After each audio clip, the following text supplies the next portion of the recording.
Šiandien gaminsim patį populiariausią Lietuvoje desertą – tinginį. Mums reikės pakelio sviesto, skardinės kondensuoto pieno, 5 šaukštų kakavos. Viską kaitinant gerai išmaišome iki vientisos masės.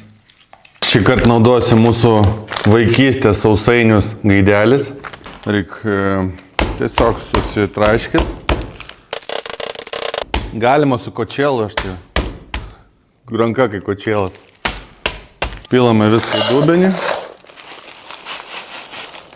Dar naudosiu riešutus graikinius. Mūsų paruoštą masę dedame į sausainių trupinius su riešutais ir labai gerai išmaišome. Viską dėsiu į silikoninę formelę. Būtinai gerai sutrombuoti reikia. Uždėsiu maistinės plėvelės iš viršaus, palauksiu kol atvės ir šausiu iš šaldytuvo 6 valandom. Sustiksim. Tai ką traukiam mūsų tinginuką iš šaldytuvo. 6 valandų net nelaikiau, 4 gal.